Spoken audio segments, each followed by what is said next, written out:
Hello everyone, मेरा नाम नासिर नवाज है और मैं ऑस्ट्रेलिया में रजिस्टर्ड माइग्रेशन एजेंट हूँ। आज मैं बात कर रहा हूँ दो सवाल जो बहुत तवत्तर के साथ पूछे जा रहे हैं। एक ये कि क्या हमें जो फेब 2022 की इनटेक है उसमें इनरोलमेंट या एडमिशन ले लेना चाहिए। दूसरा ये कि वीज़ा सक्सेस रेशियो क्या है।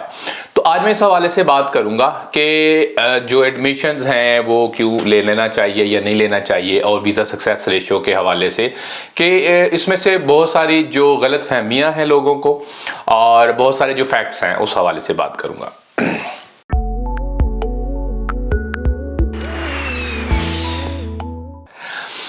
आज मैं बात कर रहा हूं कि जो बेसिकली फेब 2022 की एडमिशन लेना चाहिए या नहीं लेना चाहिए। देखें, अभी चल रहा है नवंबर 2021।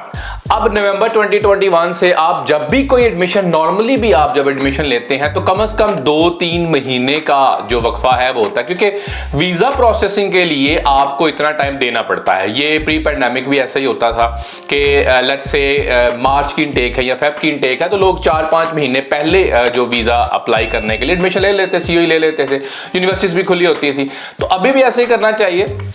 लेकिन इस सवाल का एक और एस्पेक्ट है। एस्पेक्ट ये है कि क्या हम ट्रैवल कर पाएंगे। मेरी अंडरस्टैंडिंग ये है जैसे बहुत तेजी के साथ हालात जो है वो फेवरेबल हो रहे हैं। जो बॉर्डर्स ओपनिंग के हवाले से बहुत फेवरेबल चीजें आ रही हैं। जैसे रिसेंटली न्यू साउथ वेल्स ने या पहले ये पायलट प्रोग्राम करना चाह रहे थे, पायलट प्रोग्राम हो रहा है, 6 दिसंबर से लोग आ रहे हैं। उसके अलावा जो है इन्होंने कहा जी आपके डेजिग्नेटेड एरिया में ये या सेंटर्स में क्वारंटीन करेंगे, आप क्वारंटीन भी खत्म कर दी। उसके ऊपर जो वेस्टर्न ऑस्ट्रेलिया ने ये बिल्कुल डेफिनेट डेट, तकरीबन उस तरह की डेट दे दी। उन्होंने कहा फेब 2022 के अंदर जो है इंटरनेशनल बॉर्डर्स खोल देंगे, जिसके अंदर इंटरनेशनल स्टूडेंट्स भी शामिल हैं।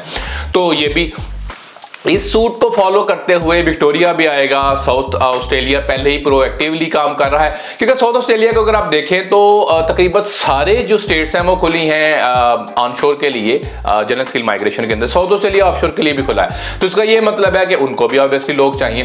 तो आपको जो है 2022 की फेब की या मार्च की जो भी आपकी इनटेक बनती है एडमिशन लेना चाहिए।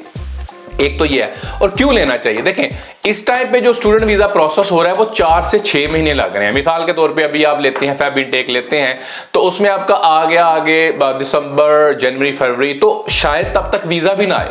वीजा आ जाए ग्रेट, नहीं आए तो आप उसको डेफर करवा सकते हैं, उसको जुलाई में लेके जा सकते हैं। तो कम से कम होगा क्या कि आपके पास वीजा होगा, एडमिशन होगा, आप एक क्यू में होंगे, क्योंकि अभी बॉर्डर्स अगेन खुलने जा रहे हैं। तो आप कम से कम क्यू में होंगे कि आपको पता होगा मेरा वीजा आ चुका है। तो वो एक ज़हनी सुकून है वो होता है, क्योंकि जब आपने एडमिशन प्रोसेस से आप गुजरते हैं, समटाइम्स ये ऑफर लेटर में टाइम लग जाता है, समटाइम्स पेमेंट या फी करने के बाद भी आपको सीओई के अंदर बहुत ज़्यादा टाइम लग जाता है।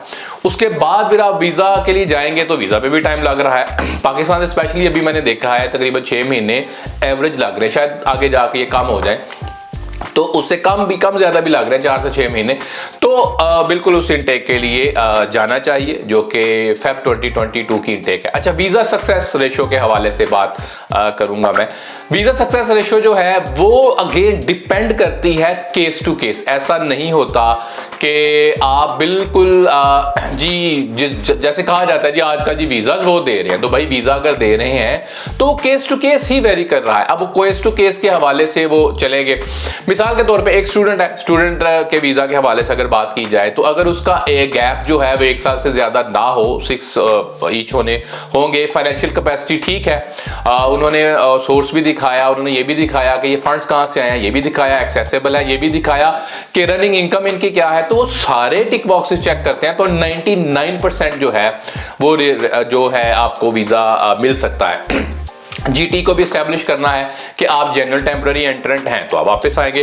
तो वीजा सक्सेस रेशियो जो है वो सारे सीजन में एक जैसी ही होती है, 12 महीने, क्योंकि ये लॉ है। ये कोई ऐसा नहीं है कि भाई सीजन होते हैं, इस सीजन में वीजा आएगा, इस सीजन में वीजा नहीं आएगा। तो ये केस टू केस वेरी करता है, आपके एजेंट पे बहुत डिपेंड करता है। आपके एजेंट जो हैं उन्होंने कैसे वीजा आपका पुट फॉरवर्ड किया, आप पे बहुत डिपेंड करता है, आपके परसेंटेज के ऊपर बहुत डिपेंड करता है, आपकी इंग्लिश पे डिपेंड करता है अगेन। तो ये सारे फैक्टर्स मौजूद हैं।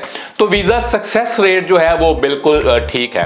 तो ये थोड़ी से जो मुझे असल में 2 सवाल बहुत तवातर से मुसलसल लोग पूछ रहे थे, तो मुझे लगा कि इस पे एक वीडियो रिकॉर्ड करवा दूं ताकि बहुत सारे लोगों पे जो जिनके दिल में दिमाग में ये सवाल हो तो उन तक भी ये पहुंच जाए कि अभी जो है हालात कैसे चल रहे हैं। अगेन बहुत फेवरेबल चीजें चल रही हैं, बहुत सारी चीजें आगे जाके ये पीछे का जो काफी सारा टाइम गुजरा, पौने 2 साल के करीब तकरीबन, वो काफी फ्रस्ट्रेटिंग गुजरा लोगों के लिए, वी अंडरस्टैंड दैट। लेकिन आने वाले दिन जो है वो बहुत ज्यादा फेवरेबल, बहुत ज्यादा एडवांटेज वाले होने वाले हैं।